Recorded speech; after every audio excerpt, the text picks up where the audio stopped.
আপনারা দেখছেন আমার খবর, সঙ্গে রয়েছে আমি মুস্কান। আসছি বিস্তারিত খবরে।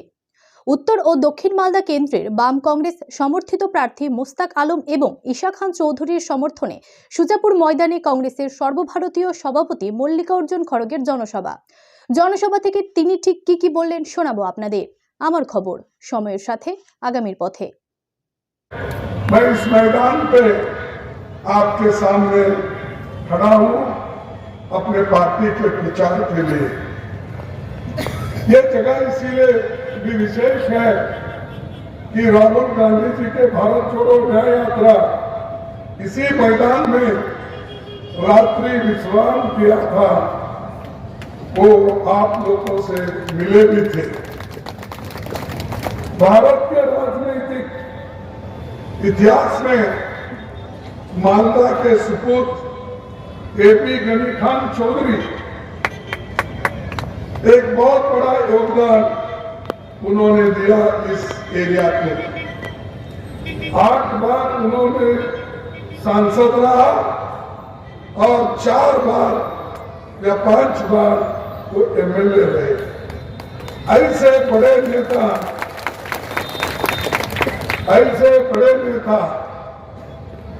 वो मेरा भी रिकॉर्ड तोड़ दिए। मैं 11 बार था, मैं समझको उनका 12 बार हो गया। तो इतने महान नेता ये मालदा शहर से आते हैं, मालदा जिले से आते हैं।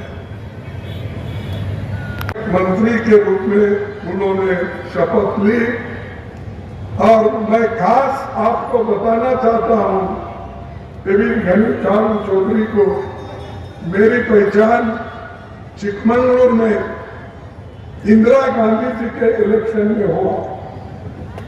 वहां पर प्रणब मुखर्जी और गनी खान चौधरी साहब एक रूम में रहते थे, क्योंकि वहां पर जनता पार्टी ने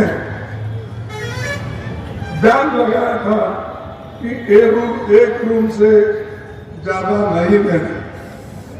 तो एक तरफ गनी खान चौधरी और हमारे प्रणब मुखर्जी थे, एक तरफ मैं मिनिस्टर था उस वक्त भी स्टेट गवर्नमेंट में, तो मैं और मैं दूसरे दोस्त मिनिस्टर एक रूम में थे। चाहते थे नेशनलाइजेशन ऑफ बैंक के बाद ये उनको बरकत दादा भी कहते थे। बरकत दादा का ही विजय था कि गांव में नेशनलाइज्ड बैंकों की शाखाएं उन्होंने खोली और गरीबों को लोन देने का काम उन्होंने किया। तब आरएसएस और बीजेपी इसका विरोध करती थी, अफवाहें फैला करती थी कि कांग्रेस गरीबों की संपत्ति हड़प ले रही है। मालदा में इन बैंकों से ही किसानों को साहूकार के पंजे से बाहर निकाला, नहीं तो लोग गरीब लोग साहूकार के पास जाकर एक दुप्पट हमारे इंटरेस्ट देकर पैसे लेते थे। रेल और देश की पहली मेट्रो रेल कलकत्ता को मेट्रो उनकी ही देन थी और उनकी देन है। लेकिन अब सब लोग अपनी अपनी बात करता वो कि मैंने किया, मैंने वो किया। अरे जो हमने किया वो तुम उसको भुगत रहे हो, उसका उपयोग कर रहे हो और आज बोलते हो सब कुछ हमने किया। मोदी जी तो ऐसा बोलते हैं कि देश को आजादी मिली 2014 में, 2047 में नहीं। कहीं भी उनका भाषण सुनो यही करते हैं। लेकिन उनके निधन के बाद भी उनके भाई हसन खान जी चौधरी लगातार 4-5 बार वो मेंबर रहे, वो मेरे साथी थे। और मैं हमेशा उनसे मिलकर बात करता था। और एक मौसम, अब वहां भी तंग आ गई मौसम, वो जल्दी निकलना चाहती वहां से। तो मैं समझता हूँ कि हमारे लोगों को तोड़ने के लिए, घरानों को तोड़ने के लिए मोदी ने बहुत कोशिश की। उसके बाद यहाँ के टीएमसी ने भी कोशिश की। तो अब वक्त है कि कांग्रेस पार्टी एक होकर सबको सबक सिखाना चाहिए। अगर हम चुप बैठे संविधान के तहत, अगर हम अपने हकों को हासिल नहीं कर लिए तो निश्चित रूप से इस देश में डेमोक्रेसी खत्म हो जाएगी। जब कांग्रेस को गाना देते हैं, खाने के बाद ही वो जो लोग खाना खाते हैं वो खाना हजम होता है कांग्रेस को गालियां देने के बाद। राहुल गांधी को गालियां, सोनिया गांधी जी को गालियां, नेहरू जी हमारे देश के पहले प्रधानमंत्री, इस देश में जमहूरियत को अगर किसी ने कायम की वो पंडित जवाहरलाल नेहरू जी ने की। डॉक्टर बाबा साहब अम्बेडकर ने इस देश का दस्तूर लिखा, वही देश की कॉन्स्टिट्यूशन है और उसके तहत ही हमको चलना चाहिए। लेकिन मोदी जी एक करते नहीं।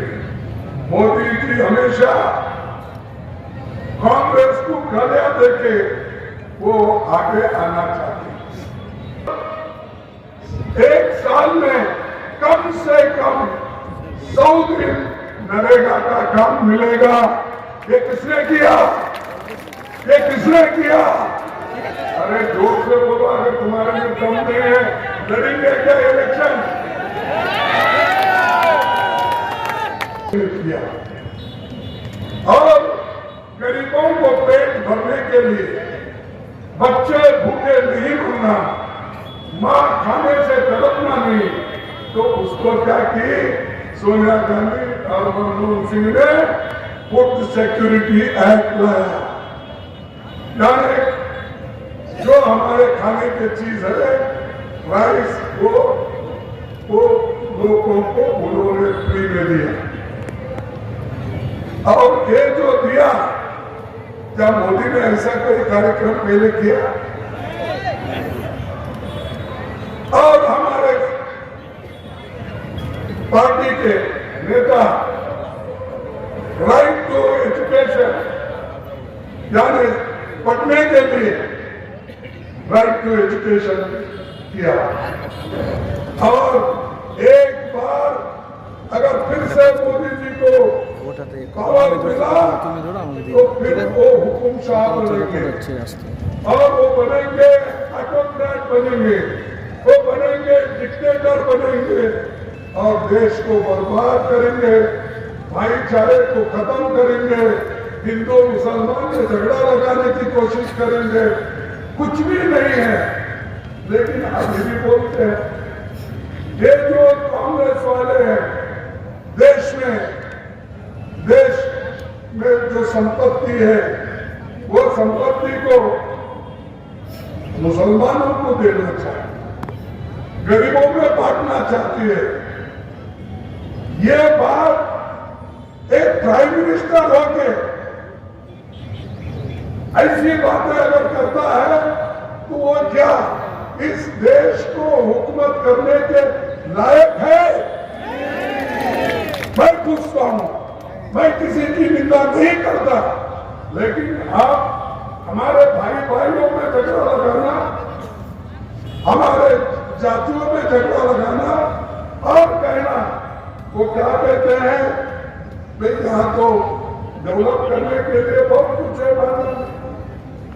तो इंडस्ट्री का जो फूड प्रोसेसिंग यूनिट लगा सकते, लेकिन जो काम कांग्रेस ने किया ये आने के बाद इस देश के इस माता के लिए साउथ नॉर्थ या हमारे इस इलाके को उन्होंने कुछ नहीं दिया।